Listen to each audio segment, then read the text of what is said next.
Hello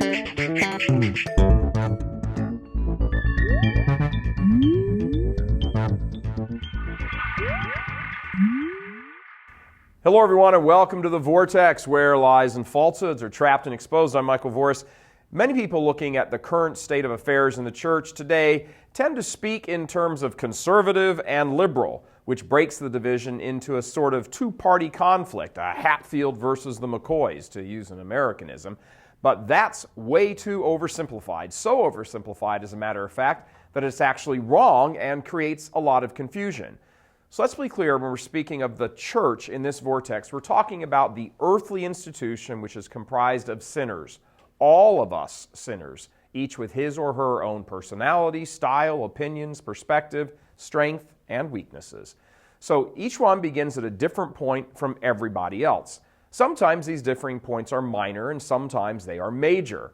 Sometimes they are so different that it can be safely said that there is not really any functional common ground to be shared. There are all sorts of camps in the church. We need to begin here, admit and realize that in and of itself, this is not a problem. Of course, there are lots of camps. There are lots of camps because there are lots of types of people. Fine. Now, it's also helpful to understand that some of these camps frequently tend to ally with other camps quite freely and easily. They share so much in common that the differences between them are minor and no one really cares about them. In fact, they often become a source of humor and good-natured kidding. But sometimes the difference between other camps are not so easily reconciled, even when they share more in common than not. It's just that unlike our first example, people care more about the points they differ over than not. Case in point, sometimes the traditional Latin Mass camp finds the going a little tough with the charismatic camp, a gate that swings both ways, by the way. It's not that one camp believes the Catholic truth and the other doesn't, although individuals in one or both camps may very well adhere to an incorrect understanding of a certain church teaching here or there, absolutely. And sometimes individuals in both camps are wrong. These differences can be attributed to as much of a difference in styles and personalities as they can be ascribed to differences in theology or its understanding. That's not to dismiss those potential differences, just to say that the emphasis can be just as likely applied to people as theology. Then we have further distinctions between those who hold less than orthodox understanding of the faith. This is a major fault line running through the church. But again, even this isn't a monolith. In the less than orthodox camp, there are little subcamps. Some are less orthodox because they simply weren't taught the faith. A lot of people are in this camp. Loads of people. In the less than orthodox camp is another subcamp that knows, or at least sort of, what the church teaches about this or that, and doesn't care when it means they have to change their lives. They regard the church's teaching as mostly good, and themselves as mostly good. They don't murder, rob banks, kick puppies, or molest children, so in their view, they're pretty okay. Sin is a concept that doesn't much come up on their radar. It doesn't take a genius to figure out that the fully believing Orthodox Catholic and the I'm okay Catholic are gonna lock horns. It's important, in fact, to note the differences between these two different less than Orthodox subcamps. One is by and large ignorant of the truth, while the other exhibits a certain resistance to the truth.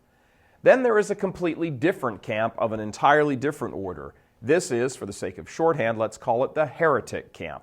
These are the people who still consider themselves to be in the church, but have placed themselves outside of it. They believe that the dogmatic teachings of the church should be changed, ignored, or simply rewritten, and usually by them. They skirt the legitimate authority of the church by creating a false authority and then continually appealing to that false authority. It could be a magisterium of their theologian buddies, for example, or current priests or religious who write articles about why the church needs to allow so-called same-sex marriage or contraception or whatever. Then there is the layer which covers all of these camps and subcamps, the church establishment, not its teaching authority, but the system or the bureaucracy, the establishment. The individuals who comprise the establishment belong to these various camps, and this is a sad fact. The members of the church who have the authority to govern and not only keep the peace but advance the peace are not at all at peace with themselves. They are too divided into these various camps. That's not a message that many people want to either talk about or have talked about, but it needs to be because it is right at the heart of the matter. There's a great deal of disunity among the leadership of the church. One only need read the headlines to see that. One bishop says the child of a homosexual parent cannot attend a Catholic school in his diocese. Another bishop publicly announces the exact opposite. One says the Susan G. Komen Foundation's support for reproductive health care disqualifies it for support from Catholics. Another arrives at the totally opposite and public conclusion. One openly supports and advances the traditional Latin Mass. Another does everything in his power to squash it, behind the scenes, of course. One refuses to allow an immoral presentation of some kind at a Catholic college in his diocese. Another does just the opposite and says nothing. And then as we move down the list of differences among the leaders, another sad difference comes to light. Some actively covered up the homosexual clergy sex abuse scandal, others did not. Others are and were engaged in sexual immoralities themselves, from homosexuality to the fathering of children to child pornography and so forth, while many others, thankfully, were not. It cannot be a surprise to anyone who has eyes that the differences that have been allowed to fester and foster in parishes and religious houses and seminaries and dioceses have reached a crisis stage because there are huge chasms of differences among the leaders themselves. A bishop who is carrying on a second hidden life with a wife and children is simply not going to be in the camp of orthodoxy. You can't be one type of man and another type of bishop. A bishop who is ambiguous and unclear about militant homosexuality, either because he agrees with the agenda personally or is sympathetic to it, is not going to be in the camp of orthodoxy. You can't be one type of man and another type of bishop. The scourge of the church for the past 50 years, which faithful Catholics are still feeling today, is not the office of bishop, which has been instituted by our blessed Lord himself. This is what the modernist camp wants the faithful to believe, that the office of bishop is some medieval construct of power-hungry blah, blah, blah. That's ridiculous and as un-Catholic as one can be. The scourge is the division among the bishops themselves and not just on matters of so-called prudential judgment. We know for a fact, because they have come out and said it publicly, that there are bishops who simply do not agree with the authentic teaching of the Church, the magisterium, on a host of issues, moral, sacramental, and dogmatic. They gather around themselves and sometimes inherit people of like mind who simply want to jettison the authentic faith, and they use the power structure, the establishment, to try to do it.